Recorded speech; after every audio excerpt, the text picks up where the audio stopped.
I'm super excited for today's video because I'm going to be sharing with you guys my brand new car that I've just bought, and it just so happens to be my dream vehicle.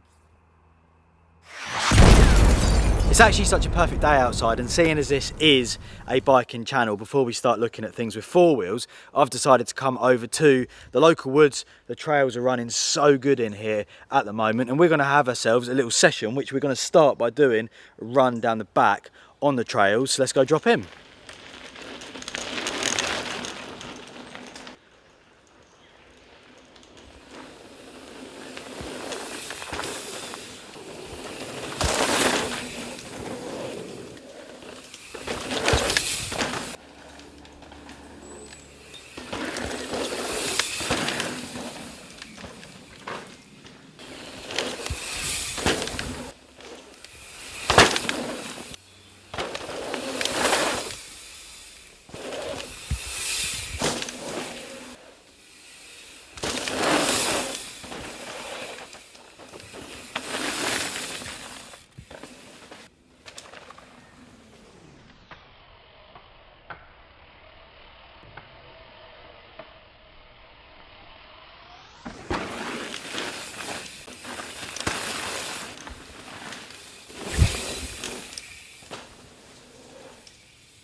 That trail right there, super fun, very jumpy, not so tech, but the conditions in there are interesting because everything's so dry. It's running fast, but it does get very loose, which can be sketchy, but I really like it because it gives you, it's like supermoto. You can really sort of control the slide and the drift of the bike, which feels really good when you're going fast. But as I was pedaling up, I remembered this gem behind me. It's the classic Danbury Hip. I haven't hit it for a long time. I've not seen anyone hit it for a long time, and I just went and checked it out, and it looks like it's going to be running perfect. So I'm going to get up there now and give it a little send. There's always an interesting way to get the shot for this hip, and oh, I'm sure you guys know by now I'm not very good on the old feet. Oh god, sliding. Yes, I'm literally in the wilderness now. Don't know how I'm going to get down, but we'll worry about that in a minute. It's got quite an interesting run up, this jump. It's quite narrow coming in. That's so scary. Feels like you're going to clip your bars. Woo! Yo! That's so good. Woo!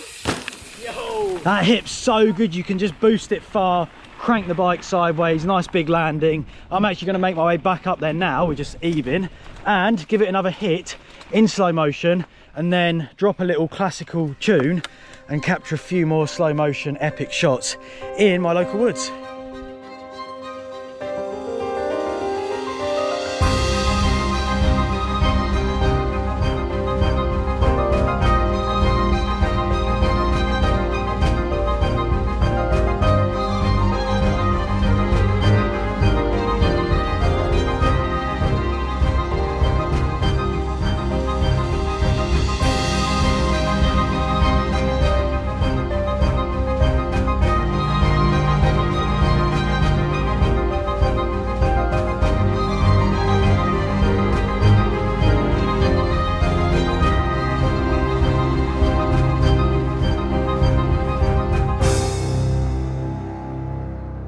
What a perfect power hour that little session at the local has been. I'm actually so stoked to ride at the moment, and that's a good thing because we're off on a Wales road trip. We've got a G-Technique ride day actually. I'll leave the link in the description because there's tickets. So if you want to come ride with myself and John O'Jones, then book some tickets and you can come along for the day at Casus Bike Park. But I haven't forgotten, my dream vehicle is sat outside the woods, and it's that time of the video where we're going to go show you guys now.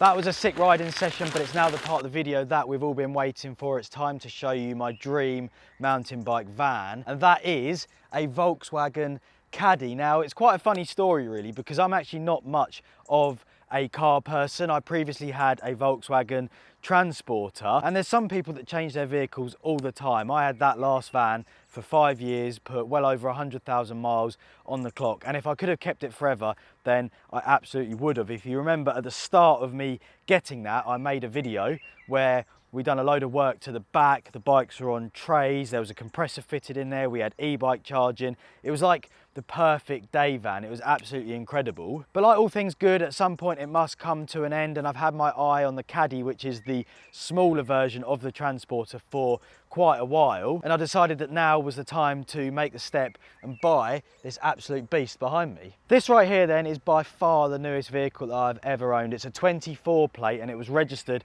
not even 1 year ago. It's a Volkswagen CADDY Commerce Pro with the tech pack, so it's got all the fancy features inside. It's in the amazing starlight blue colour. It's a 2 litre 6-speed diesel engine giving out 102 brake horsepower, so we're not going to be setting any speed world records in this van. But I didn't buy it for that. I bought it for comfort, for when we're on our road trips driving from bike park to bike park, and it's going to do that task absolutely perfectly. I think we should take a quick look inside. Apart from the practicality of having a smaller vehicle, one of the first things I was drawn to when I looked at the Caddy is the cockpit area. It's so tidy and futuristic in here. I absolutely love the steering wheel. It's like, for a van, very, very fancy. It's what's on the higher spec cars that Volkswagen make. And then when you look at the dash, that's all digital and electronic. The screen here is touch screen, all your climate control within the vehicle, all your assists, all your maps, everything is done on here. And maps is key. My last car didn't have a sat nav on it, which did cause a few problems because Cara was navigating me off the phone and we might have gone the wrong direction a few times. Let's take a look in the back of the van. First of all, I actually noticed that you could change the D here and have an R, and then it would be the CADDY. We've got a reversing camera there, which I actually find so difficult to use. I just prefer to use the mirrors, but it's on there anyway. We've got barn doors this time, not an up and over tailgate, but I actually am stoked to try these out because I think that on the tailgate, it's wasted space. On these, you can actually have holders and put things like shoes and tools and all sorts on there. Currently, the back of the van is very basic. It's been ply lined. You can fit 2 bikes in there with the wheels in. You could fit 4 if you took the wheels out and move it around, and all of our equipment. But I do want to do something special in the back here. I've thought about a dream minivan project for quite a while, and I've got plenty of things in my mind ticking over. But this is where I need the help from you guys.